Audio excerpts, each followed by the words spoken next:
quelle incidence de la crise post-électorale sur l'économie, sur les institutions financières en général. Nous recevons ce soir pour raison d'État un grand monsieur, un économiste ivoirien, intellectuel africain surtout. Il est professeur Agbohou Nicolas. Il est de ceux qui estiment que les États de l'Afrique francophone doivent liquider le franc CFA pour battre leur propre monnaie. Il est aussi politologue et enseigne les sciences et techniques économiques en France. Bienvenue à vous, professeur Agbohou Nicolas. Merci de me recevoir. Okay. La question qu'on pose, c'est quelles incidences de la crise post-électorale sur l'économie ivoirienne? On va partir d'abord sur un point, on va s'intéresser sur ce qui va se passer en Côte d'Ivoire, sur l'économie ivoirienne d'abord. Quel est le point de vue de Nicolas Agbohou sur la crise post-électorale, de façon générale, avant de revenir à la question sur les données économiques? Bien, je pense que la crise politique dont nous parlons est un problème simple. C'est un problème de droit. Dans une société, lorsqu'on vit déjà à deux, comment c'est la société? Et il faut des règles. Lorsque vous vivez à deux, qu'il n'y a pas de règles, vous pouvez vous détruire. En plus forte raison, dans un État où il y a, dans le cas particulier de la Côte d'Ivoire, où il y a 20 millions de personnes, il faut des règles. Et dans ce cas précis, pour les élections, il y a des règles. Il y a des lois. Et la loi des lois, qu'on appelle la Constitution, gère ce problème-là. Lorsque la loi des lois, dans le cas précis qu'on appelle, l'élément qu'on appelle ici le Conseil constitutionnel, a donné un résultat qui dit, par exemple, que le président Laurent Gbagbo a remporté les élections, c'est fini. Ceux qui sont passés ici avant moi, qui sont d'éminents juristes, ont donné tous les détails. Donc s'il y a une contestation, la voie est simple.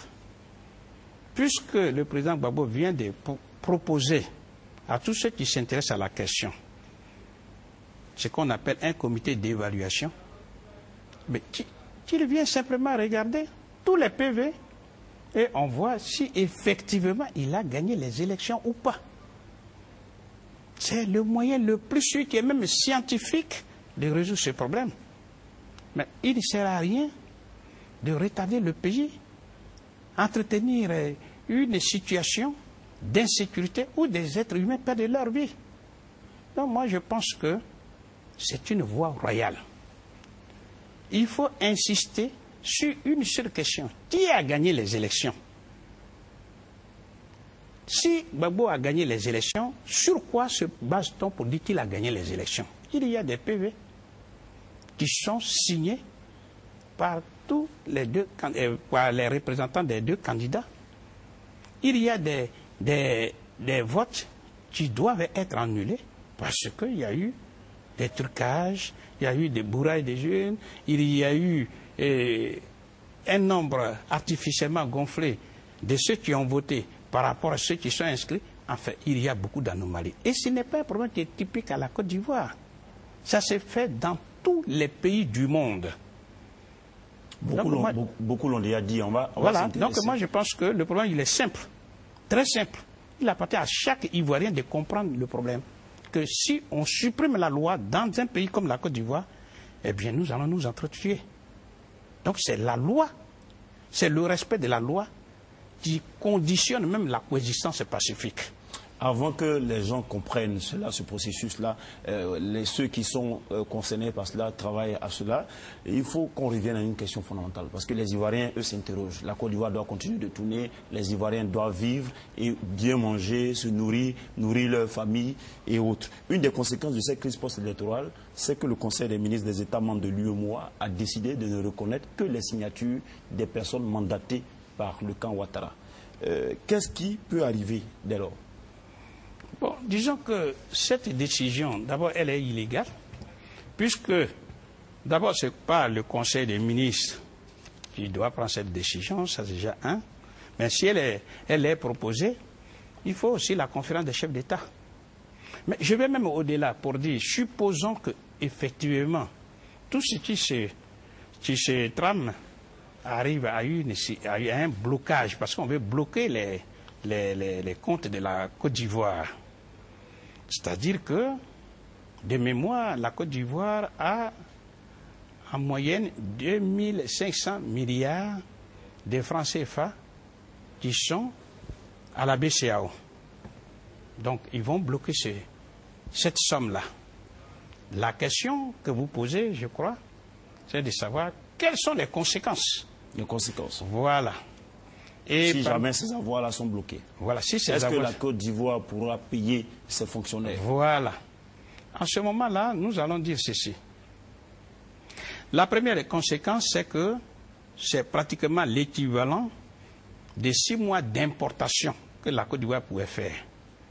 Donc ça va créer des difficultés à la Côte d'Ivoire qui ne pourra plus importer si vraiment ces 2500 milliards sont bloqués.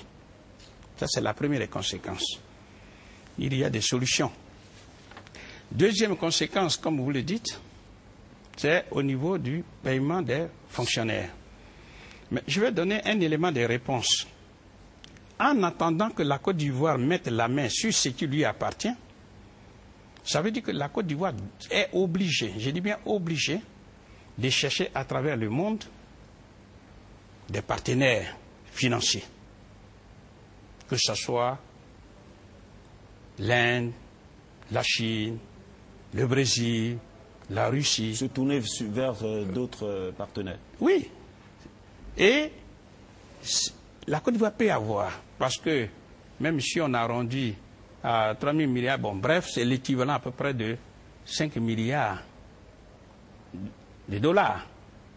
La Côte d'Ivoire est très riche en ressources naturelles, que ce soit le pétrole, l'or, le cacao, etc. Il suffit simplement de proposer, dire bon, compte tenu de la situation financière dans laquelle nous sommes, nous avons besoin, par exemple, de 5 milliards de dollars. En contrepartie, nous vous proposons comme garantie tel puits de pétrole, tel volume de cacao, etc. C'est un problème qui peut se résoudre très facilement. Parce que les pays, rappelons-le avec force, n'ont pas d'amis, n'ont que des intérêts à défendre. Donc, des pays comme la Chine qui cherchent, comme n'importe quel pays d'ailleurs du monde, qui cherche à avoir sa place en Côte d'Ivoire, eh bien, va sauter sur l'occasion. Tel que vous présentez la chose, c'est aussi simple que ça? Non, mais je dis que c'est simple parce que, si nous prenons le cas de la Chine, c'est la Chine qui soutient, et je pèse mes mots, l'économie américaine. La Chine a des devises, la Chine a des capitaux à placer à travers le monde entier. Donc c'est une occasion en or qui est donnée à la Côte d'Ivoire d'appâter la Chine pour dire, bon, on a besoin de telles sommes, voilà ce que nous vous donnons en garantie. Et je vais même plus loin. Puisque le programme de gouvernement de la Côte d'Ivoire, c'est de dire, c'est la transformation des matières premières en produits finis, qui génère des grosses richesses qu'on appelle les valeurs ajoutées. Il suffit simplement de passer des contrats avec la Chine pour dire, nous voulons ouvrir, par exemple, je ne sais pas, 5, 10 usines de transformation, par exemple du cacao, d'autres richesses naturelles. Et la Chine prête cet argent et met contractuellement, je pèse mes mots, que les produits finis, prenons par exemple le cas du cacao, les produits finis seront vendus au prix international, mais à un client privilégié qui est la Chine.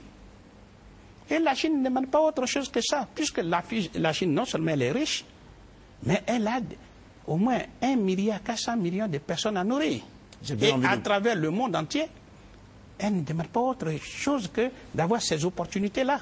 J'ai bien envie de poser la question autrement. Est-ce que cela peut se faire systématiquement? Puisque vous parlez de 6 mois. Non, je n'ai pas parlé de 6 mois.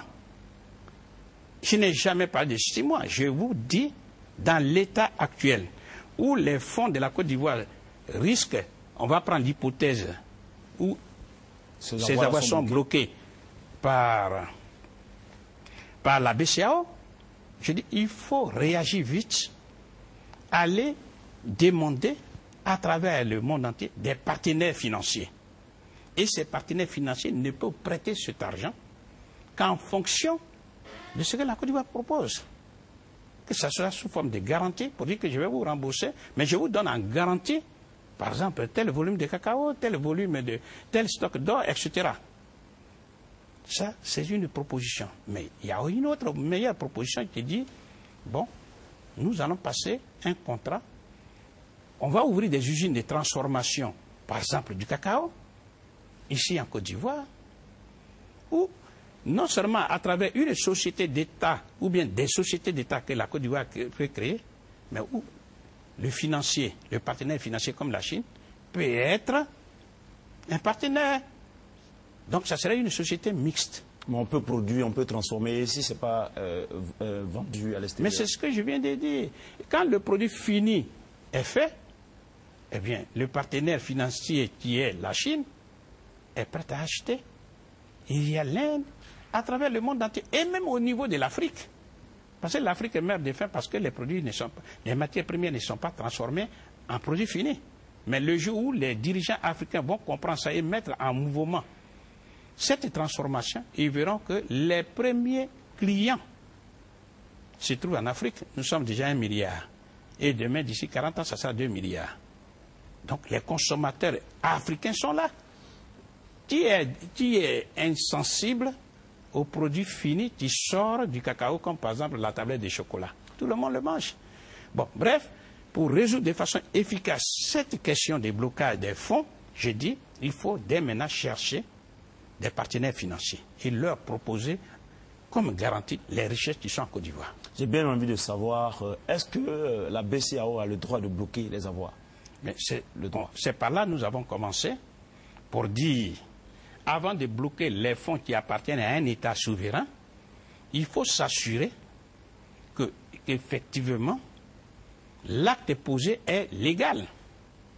La Côte d'Ivoire dit, à travers son conseil constitutionnel, que le président élu, c'est Laurent Gbagbo. Ça s'arrête là.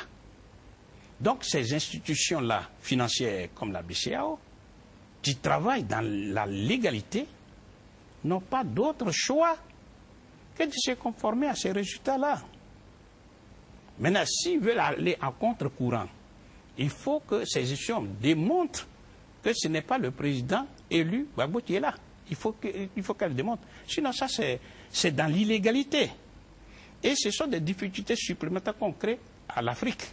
Parce que le problème de l'Afrique, c'est que l'Afrique se débat dans des querelles intestines qui ne font pas avancer le continent. Pendant ce temps, les autres continents avancent. Donc, je me résume pour dire la question qui est posée. D'abord, la manière de procéder, elle est illégale. La conférence des chefs d'État ne s'est pas encore réunie. Donc, cette décision n'est pas opérationnelle. On ne peut pas l'appliquer. Mais, si elle devrait être appliquée contre la loi pour dire dans l'illégalité, c'est à la Côte d'Ivoire d'utiliser, d'épuiser dans son propre dynamisme, c'est-à-dire dans ses richesses naturelles, et prendre des partenaires financiers. On a constaté aussi des blocages au niveau du paiement des salaires du mois de décembre. Comment interpréter cela?